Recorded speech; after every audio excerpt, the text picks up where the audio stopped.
Hi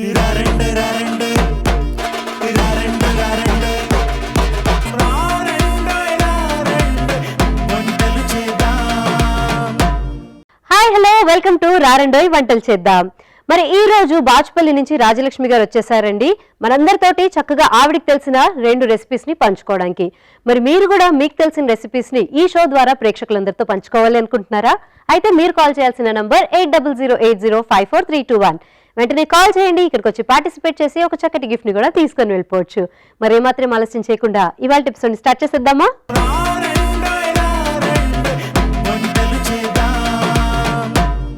నమస్కారం అండి రాజలక్ష్మి గారు. వెల్కమ్ టు రారండోయ్ వంటలు చేద్దాం. Thank you very much. So Rajalakshmi గారు ఎక్కడ ఉంటారు, ఏం చేస్తూ ఉంటారు మీరు? నేను హౌస్ వైఫ్ అండి, బాచుపల్లి నుంచి వచ్చాను. నా ప్రాపర్ కాకినాడ అండి. Okay, nice. సో అంటే హౌస్ వైఫ్ అని చెప్పారు కదా, మీ ఫ్యామిలీ గురించి చెప్పండి. నాకు 2 అబ్బాయిలండి. పెద్ద బాబేమో టాంజానియాలో ఉన్నాడు, చిన్న బాబేమో ఉగండాలో ఉన్నాడు. మనవరాలు కోడలు నా దగ్గర ఉన్నారు. Software job. Okay okay, next year వెళ్తారు. ఓకే. హస్బెండ్ ఏం చేస్తారు? మా హస్బెండ్ ప్రెసెంట్ ఖాళీగా ఉన్నారు. 2 months బ్యాక్ సులక్షణ సర్క్యూట్లో అసిస్టెంట్ మేనేజర్గా చేశారు. ఓకే ఓకే, రిటైర్ అయిపోయి ఇప్పుడు ఇంట్లోనే ఉంటారు. ఓకే. సో ఎలా ఉందండి అంటే జనరల్గా అంటే హస్బెండ్ ఆఫీస్ ఉన్నంత వరకు కూడా ఒకలాంటి లైఫ్ స్టైల్ ఉంటుంది, మనకు కూడా హడావిడి పరుగులు అట్లాగా. ఇప్పుడు ఆయన కూడా రిటైర్ అయిపోయారు కాబట్టి ఎట్లా ఉంది మీ టైం అంతా? ఇప్పుడు అంతా టైం అంతా ఖాళీ దొరుకుతాయి. ఇన్నాళ్ళు కష్టపడ్డాం కదా, ఇప్పుడు అంతా కూల్గా ఉంది. ఓకే. పాప స్కూల్కి వెళ్ళిపోయాక ఇంకా ఫ్రీ. మనవరాలు స్కూల్కి వెళ్తుంది, ఎల్కేజీ ఇప్పుడు. ఓకే. కోడలు కూడా జాబు. ఓకే, నైస్ అండి. సో ఈ రోజు ఈ షో ద్వారా మా వ్యూవర్స్ అందరికీ కూడా ఏం రెసిపీస్ ని పరిచయం చేయబోతున్నారు? ఇవాళ నేను ఉప్మాతో బోండాలు చేస్తున్నాను. Okay okay. ఏంటంటే ఉప్మాలు చాలా మంది ఇంట్రెస్ట్ గా తింటారు. నెక్స్ట్ అస్మాటికి ఉప్మా అంటే విసుగ్గా ఉంటది కదా, దాన్ని బోండాగా చేద్దామని. ఓకే, ఉప్మా బోండా. ఉప్మా బోండా. ఓకే.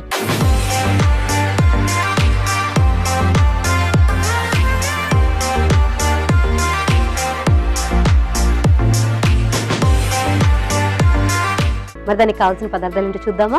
దీనికి కావాల్సినవండి మినప్పిండి, పల్లీలు, శనగపప్పు, అల్లం, మినప్పప్పు, జీలకర్ర, బొంబాయి రవ్వ, పచ్చిమిరపకాయలు, కరివేపాకు, జీడిపప్పు, కొత్తిమీర, ఆవాలు, సాల్ట్. ఉప్మా బోండాకి కావాల్సిన పదార్థాలు చూసాం కదండి. ఇప్పుడు దాని తయారీ విధానం ఏంటో తెలుసుకుందాము. సో రాజలక్ష్మి గారు ఎలా ఉంటుందండి ప్రొసీజర్? ఫస్ట్ స్టవ్ వేసి ఉప్మా చేసుకున్నాము. ఓకే.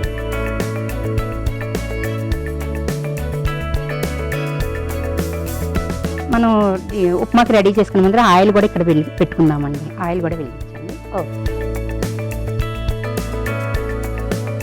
ఆయిల్ వేసుకుందాము. ఉప్మాకండి ఇది. ఓకే. సో ఇది రెగ్యులర్ ఉప్మా ప్రొసీజర్? అదండి. లేకపోతే ఉప్మాను కూడా ఏమైనా వెరైటీగా చేస్తున్నారా? ఏం లేదు, ఉప్మా మామూలుగానే.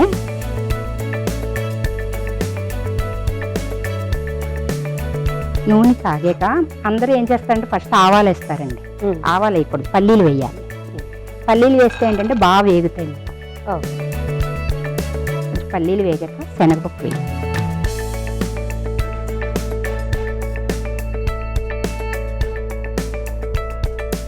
సో ఇదేంటి మీరు సొంతగా తయారు చేస్తారా ఈ రెసిపీని, లేకపోతే ఇంతకు ముందర ఎక్కడైనా తిన్నారా? దీనికి కొంచెం స్టోరీ ఉంది, చెప్పనా?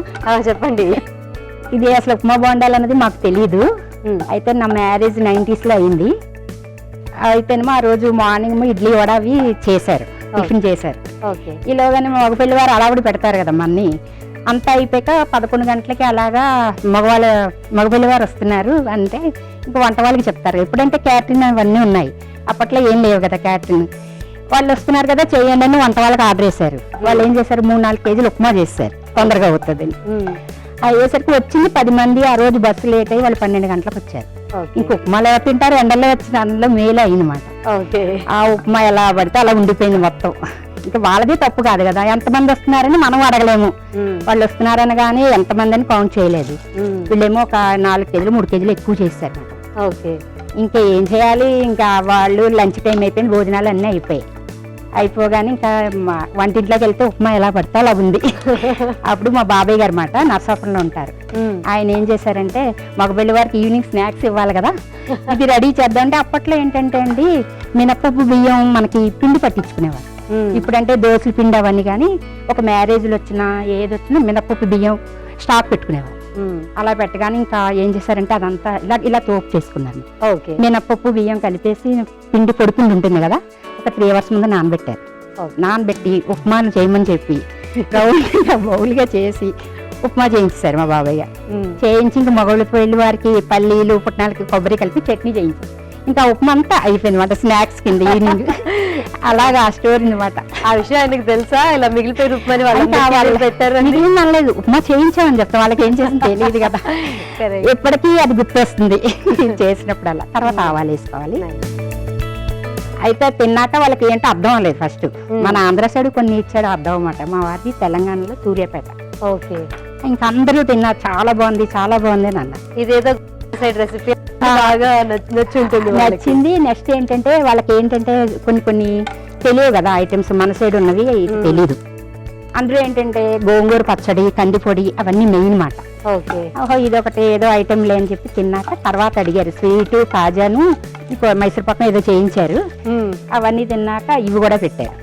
ఓ చాలా బాగుందని మొత్తం అలా మా బాబాయ్ గారి వల్ల అయిపోయింది మాట. మాకు స్నాక్స్ రెడీ అయిపోయింది, వాళ్ళకి స్నాక్స్ టైప్ లో అయిపోయింది. అప్పటి నుంచి ఉప్మా వెళ్ళిపోయింది. నెక్స్ట్ పోపు వేగానే పచ్చిమిరకాయలు వేద్దామండి. నేను కొంచెం అల్లం కూడా వేసాను. అల్లం సో ఆ తర్వాత ఎప్పుడైనా ఇంట్లో ట్రై చేస్తారా మళ్ళీ దీన్ని? కంపల్సరీ చేస్తూనే ఉంటారు. ఓకే. మా చిన్నబాబుకి కూడా బాగా ఇష్టము. ఇంకేం ఉప్మా మన్నాడు వాడు టీచింగ్ లో వెళ్ళేవారు మాట టీచర్స్ కి. అయితే అమ్మ ఉప్మా బొండాలు చేయవారు అని పట్టుకెళ్తే టీచర్లు వాళ్ళు కూడా చాలా బాగుందని, ఏమైనా మిగిలిపోతే ఇంక అదే ఓకే చేసారు. జీలకర్ర కూడా వేసుకోవాలండి, కరివేపాకు. అంటే మనం మామూలుగా పూర్ణం బూరెలకు కూడా ఇలా మినప్పిండి తోపే కదా వాడేది. దాంట్లో కూడా బియ్యం ఉంటుందా లేకపోతే ఒట్టి మినప్పిండి? దాంట్లో తోపే మినపప్పు బియ్యం కలిపి దోసల పిండిలా రుబ్బుకుంటారు. ఓకే. కొంచెం కొత్తిమీర కూడా వేయాలి.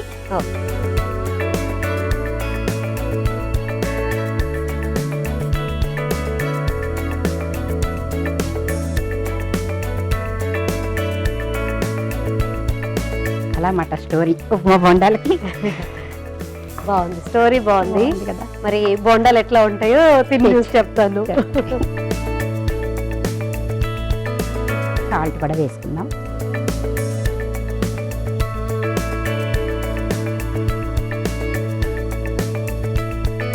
మా వాళ్ళందరూ టీవీ చూస్తుంటారు, హాయ్ మా తోటకోళ్ళు వాళ్ళు, మా వారు, మా పిల్లలు. రాజలక్ష్మి గారి ఫ్యామిలీ మెంబర్స్ అందరికీ కూడా రారండే వంటలు చేద్దాం కార్యక్రమం తరఫున పెద్ద హాయ్. బొంబాయి రవ్వ. ఓకే. అంటే దీన్ని కొంచెం అంటే నీళ్లు ఉజ్జాయింపుగా వేసారు అంటే గట్టిగా రావాలనా లేకపోతే కొంచెం గట్టిగానే రావాలి? గట్టిగా, మరి పొడిగా కాకుండా.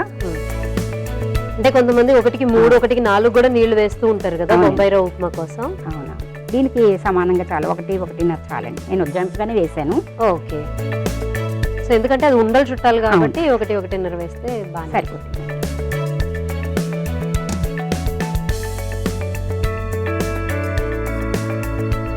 ఇదిగోండి ఇలా ఉడికిపోతుంది. ఇంచుమించుగా పొడి పొడిలాడుతూనే వచ్చేసింది. పొడి పొడి పలచగా అంటే 1 గ్లాసుకి 2 గ్లాసులు నీళ్ళు అయితే మనకి ఇలా ఈ క్వాంటిటీలో వస్తుంది. కొందరు ఏంటంటే పలచగా తింటారు కదా, అప్పుడు 1కి 3 పోస్తారు, 4 పోస్తారు. అలా అంతే అండి. ఇలా ఉప్మా చేసేస్తున్నాం ఫస్ట్. ఓకే. ఇది ఆఫ్ చేసేస్తాం.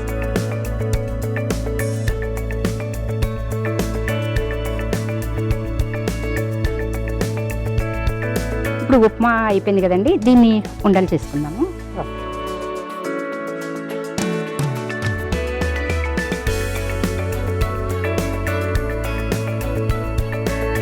ఇవి ఇలా ఉండలు చేసుకోవాలి.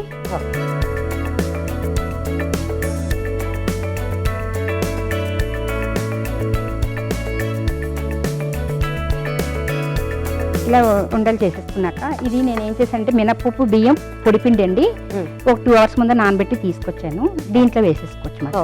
ఆయిల్ వేడయ్యి కొంచెం ఆయిల్. సో అది ఆ తోపు పిండి ఏదైతే ఉందో దాంట్లో కూడా సాల్ట్ వేయాలా లేకపోతే? కొంచెం సాల్ట్ వేయాలి. కొంచెం సాల్ట్ వేసి కలిపేసుకున్నాను. ఇంకా ఏం వేయట్లేదు ఇందులో, అంటే ఆల్రెడీ ఇందులో అన్నీ ఉంటాయి కదా ఉప్మాలో. ఇలా కలిపేసుకోవాలి.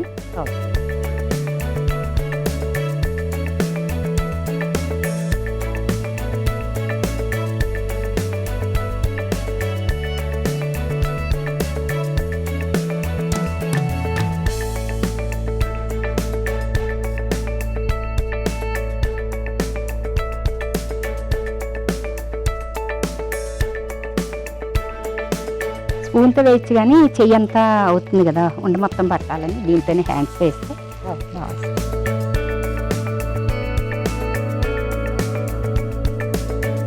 ఇలా వేగాలి, ఇలా వేసేసుకున్నాము. తొందరగానే కూడా వేయిపోతాయి, అన్నీ కలిపి ఉన్నాయి కదా. ఓకే.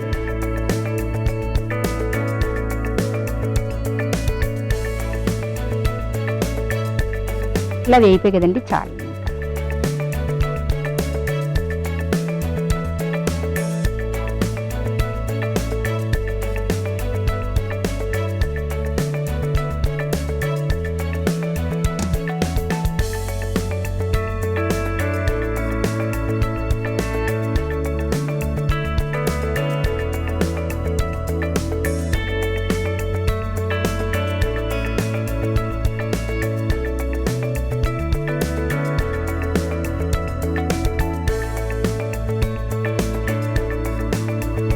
వేడి వేడి ఉప్మా బోండాలు రెడీ అయ్యాయి, టేస్ట్ చూసి చెప్పండి. సో వేడివేడిగా ఉప్మా బోండా అయితే రెడీ అయిపోయినాయండి. దీని టేస్ట్ చూసే ముందు దీనికి కావాల్సిన పదార్థాలు, తయారు చేసుకునే విధానం మరొకసారి చూసేద్దాం. ఉప్మా బోండాకి కావాల్సిన పదార్థాలు: బొంబాయి రవ్వ, పచ్చిమిర్చి, కరివేపాకు, ఆవాలు, పల్లీలు, జీలకర్ర, శనగపప్పు, జీడిపప్పు, ఉప్పు, కొత్తిమీర, మినప్పిండి, అల్లం. ఉప్మా బోండా తయారు చేసుకునే విధానం: ముందుగా స్టవ్ వెలిగించి పాన్ పెట్టుకొని అందులో నూనె వేసి పల్లీలు, శనగపప్పు, ఆవాలు, మినపప్పు, పచ్చిమిర్చి, అల్లం, జీడిపప్పు, జీలకర్ర, కరివేపాకు, కొత్తిమీర వేసి కొన్ని నీళ్లు పోసుకొని ఉప్పు కూడా వేసి కలుపుకొని నీళ్లు ఉడికొచ్చిన తర్వాత బొంబాయి రవ్వ కూడా వేసి కలుపుకొని ఉప్మాలా తయారు చేసుకొని పక్కన పెట్టుకోవాలి. ఇప్పుడు మరొకసారి స్టవ్ వెలిగించి కడాయిలో డీప్ ఫ్రైకి సరిపడ నూనె వేసి కాగనివ్వాలి. తర్వాత ఉప్మా చల్లారినాక చిన్న చిన్న ఉండల్లా చేసి పక్కన పెట్టుకోవాలి. ఆ తర్వాత ఈ ఉండల్ని మినపిండి, బియ్యపిండి మిశ్రమంలో డిప్ చేసుకొని ఆయిల్లో వేసి డీప్ ఫ్రై చేసుకొని సర్వింగ్ ప్లేట్ లోకి తీసుకుని సర్వ్ చేసుకుంటే ఉప్మా బోండా రెడీ. ఉప్మా బోండాకి కావాల్సిన పదార్థాలు, తయారు చేసుకునే విధానం చూసారు కదా. ఇప్పుడు దీని టేస్ట్ ఎలా ఉందో చూసి చెప్పేస్తాను.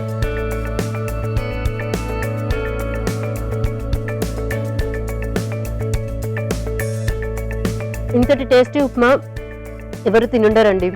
జనరల్గా ఉప్మా అనగానే ఒక బోరింగ్ వంటకం అన్న ఫీలింగ్ వచ్చేస్తుంది. ఇంట్లో వాళ్ళందరూ కూడా చాలా టైర్డ్ అయిపోతారు అనమాట, అబ్బా ఉప్మానా అని. సో అలాంటప్పుడు ఉప్మాని ఇలాగా పైనుంచి లేయర్ అంతా కూడా మంచిగా డీప్ ఫ్రై అయ్యి క్రిస్పీగా ఉంది కాబట్టి ఇలా చేస్తే కనుక ఎవరైనా కానీ బాగా నచ్చి మరీ తింటారు, మళ్ళీ అడిగి కూడా వేయించుకుంటారండి. చాలా టేస్టీగా ఉంది. సో లోపల ఉన్నది ఉప్మానే కాబట్టి ఆ ఉప్మా ఫ్లేవర్ కూడా మనకు తెలుస్తుంది. పైనుంచి డీప్ ఫ్రై చేసాం కాబట్టి క్రంచీగా, క్రిస్పీగా చాలా బాగుందండి. ప్లస్ ఇంట్లోనే చేసుకుంటున్నాం కాబట్టి ఇందులో మైదా కూడా యూజ్ చేయలేదు. బోండా అనగానే జనరల్గా మైదా యూజ్ చేస్తాం కదా, అలా మైదా కూడా యూజ్ చేయలేదు. మినప్పిండి, బియ్యపిండితో చేసుకున్నాం కాబట్టి ఇంట్లోనే ఫ్రెష్ ఆయిల్ తోటి చేసుకుంటాం కాబట్టి ఇలా కూడా చేసుకొని తినొచ్చండి. సో చాలా బాగుంది. సో రాజలక్ష్మి గారు చెప్పిన స్టోరీ లాగా ఆ ఉప్మా బోండా కూడా చాలా బాగుందండి. సో రాజలక్ష్మి గారు ఇదైతే చాలా బాగుందండి. నెక్స్ట్ ఏ రెసిపీ చూపిస్తున్నారు? ఆలుగడ్డతో ఆవకాయ చేస్తాను. ఆలుగడ్డ ఆవకాయ.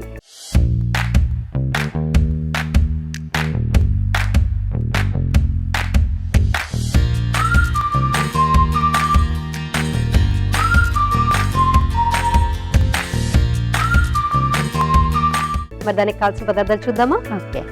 ఆలుగడ్డ ముక్కలు, ఆయిల్, కారం, నిమ్మరసం, ఆవు పిండి, కొంచెం వేయించి మెంతిపొడి అండి, ఇంగువ, పసుపు, సాల్ట్. సో కావాల్సిన పదార్థాలు ఏంటో చూసాం కదండి. దాని తయారీ విధానం ఏంటో తెలుసుకుందాము. సో రాజలక్ష్మి గారు ఎలా స్టార్ట్ చేయాలి? ఫస్ట్ స్టవ్ వెలిగించుకుందామండి. ఓకే. ఆయిల్ పెట్టుకుందాం. ఆయిల్ వేసాక ఆలుగడ్డ వేయిస్తాం, డీప్ ఫ్రై చేసుకోవాలి. ఓకే. ఆలుగడ్డ ముక్కలు వేసుకుందాం. ఓకే.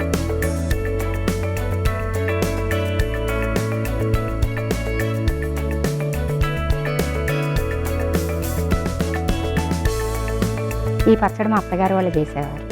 ఓకే. వాళ్ళ దగ్గర నేర్చుకున్నా, కానీ వాళ్ళంతలా మనం పెట్టలేం కదా.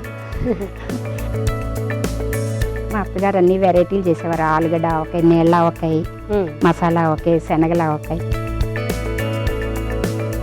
ఈ ఆలుగడ్డ ఆవకాయను మసాలా ఆవకాయ మా ఇంట్లో వాళ్ళకి చాలా ఇష్టం. ఓకే. సో మిగతా కూడా నేర్చుకున్నారా మీరు ఎలా పెట్టాలి అని? వాళ్ళు పెట్టేవి నేర్చుకోలేను, తినడం నేర్చుకున్నా. అంటే మా అమ్మగారు వాళ్ళు కూడా పెట్టేవారు.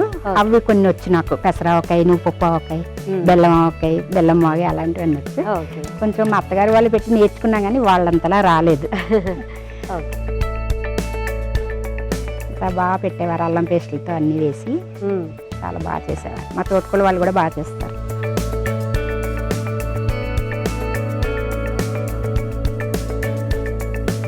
తొందరగానే అయిపోతుంది అన్నమాట. ఇదో వాటర్ ఏం తగలకుండా ఉంటే 1 month ఉంటుందండి. ఓకే, బాగా పెట్టుకుంటే అంటే ఫ్రిడ్జ్ లో స్టోర్ చేయాలా లేకపోతే మామూలుగానే ఉంటుంది. ఇలా వేయిపోయితే చాలండి, ఎక్కువ వేగక్కలే. ఇలాగ మెత్తబడిపోతుంది కదా డీప్ ఫ్రై అంటే.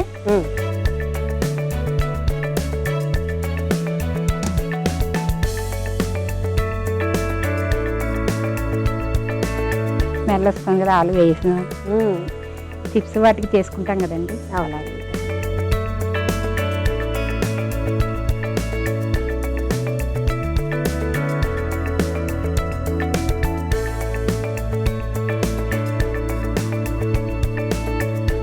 ఇలా ఆలుగడ్డ ఇలా వేయించేసుకోవాలండి. తర్వాత మనం ఒక బౌల్ తీసుకుని ఇందులో కారం,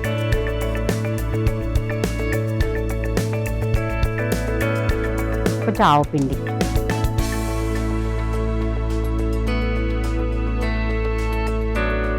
కొంచెం వేయించిన మెంతి పొడి,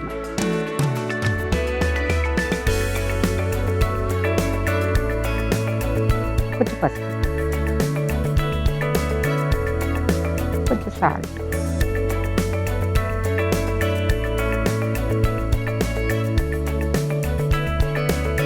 కొంచెం ఇంగువ,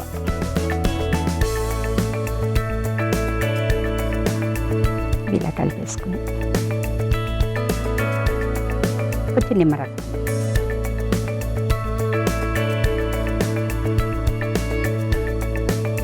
నేను కొంచెం పల్లి ఆయిల్ తీసుకున్నాను. పచ్చళ్ళు ఎక్కువ పల్లి ఆయిల్ బాగుంటుంది.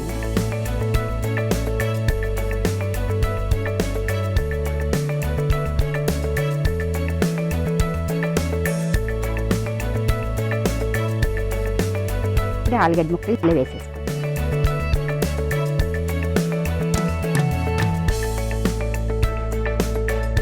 చిన్న జోక్ చెప్పండి. ఒక జడ్జి గారి కొడుకు దొంగ, దొంగ తండ్రి పోలీసు. జడ్జి గారు ఎవరు? జడ్జి గారి కొడుకు దొంగ, దొంగ తండ్రి పోలీసు. సో జడ్జి గారు ఎవరు?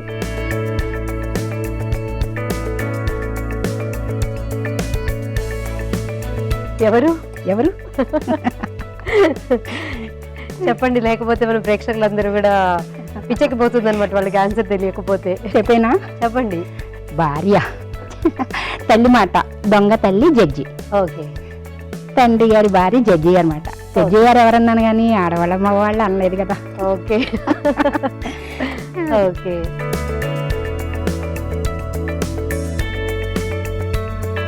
ఇలా కలిపేసుకోవాలండి. చూడండి ఎలా ఇంత మొత్తం కలిసిపోయింది కదా.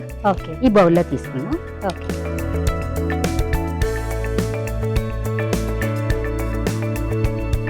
పల్లి నూనె వేసాం కదా. ఎప్పుడైనా పచ్చళ్ళకి పల్లి నూనె కానీ నువ్వుల నూనె కానీ వేసుకుంటే బాగా టేస్ట్ వస్తాయి. ఓకే, నిల్వ కూడా బాగుంటాయి.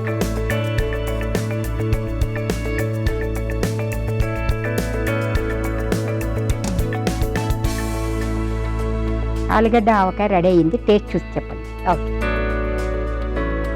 ఆలుగడ్డ ఆవకాయ రెడీ అయిపోయిందండి. మరి దీని టేస్ట్ చూసే ముందు దీనికి కావాల్సిన పదార్థాలు, తయారు చేసుకునే విధానం మరొకసారి చూసేద్దాం. ఆలుగడ్డ ఆవకాయకు కావలసిన పదార్థాలు: ఆలుగడ్డ ముక్కలు, కారం, పసుపు, ఆవపిండి, నూనె, నిమ్మరసం, వేయించిన మెంతిపిండి, ఇంగువ. ఆలుగడ్డ ఆవకాయ తయారు చేసుకునే విధానం: ముందుగా స్టవ్ వెలిగించి డీప్ ఫ్రైకి సరిపడా ఆయిల్ పెట్టి వేడెక్కిన తర్వాత అందులో తరిగి పెట్టుకున్న ఆలు ముక్కలు వేసి గోల్డెన్ బ్రౌన్ వచ్చేంత వరకు వేయించుకొని పక్కన పెట్టుకోవాలి. ఆ తర్వాత ఒక మిక్సింగ్ బౌల్ తీసుకొని అందులో కారం, ఆవపిండి, వేయించిన మెంతిపిండి, పసుపు, ఉప్పు, ఇంగువ, నిమ్మరసం, నూనె వేసి బాగా కలుపుకొని వేయించి పక్కన పెట్టుకున్న ఆలు ముక్కలు కూడా వేసి బాగా కలుపుకోవాలి. ఆ తర్వాత సర్వింగ్ బౌల్ లోకి తీసుకొని సర్వ్ చేసుకుంటే ఆలుగడ్డ ఆవకాయ రెడీ. ఆలుగడ్డ ఆవకాయకి కావాల్సిన పదార్థాలు, తయారు చేసుకునే విధానం చూసారు కదండి. ఇప్పుడు దీని టేస్ట్ ఎలా ఉందో చూసి చెప్తాను.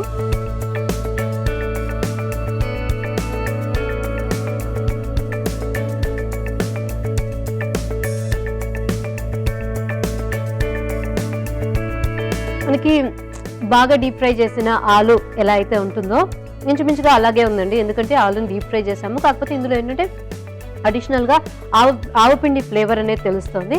సో ఇది రైస్ ఐటెంలో కూడా బాగుంటుంది. ఇందాక రాజలక్ష్మి గారు చెప్పినట్టు మనం దీన్ని చపాతీ కాంబినేషన్లో కూడా తీసుకోవచ్చండి. సో నిమ్మరసం కూడా ఇందులో యాడ్ చేశారు కాబట్టి దాని ఫ్లేవర్ కూడా తెలుస్తుంది అనమాట.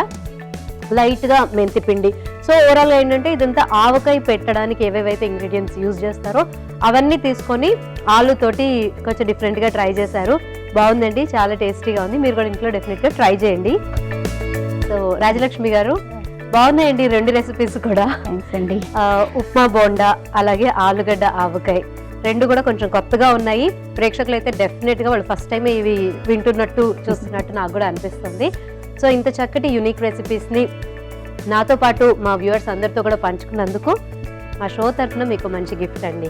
థ్యాంక్ యూ అండి. నాకు ఈ అవకాశం ఇచ్చినారు 6 వంటలు చేద్దాము ప్రోగ్రామ్కి. చాలా థ్యాంక్స్ అండి. Thank you so much. సిబ్బంది కూడా అందరికీ ధన్యవాదాలు. థ్యాంక్ యూ సో మచ్ అండి. మరో ఎపిసోడ్లో మరో పార్టిసిపెంట్తో మరికొన్ని కొత్త రెసిపీస్తో మీ ముందుకు వస్తా. Until then this is Rajeshwari signing off. Bye.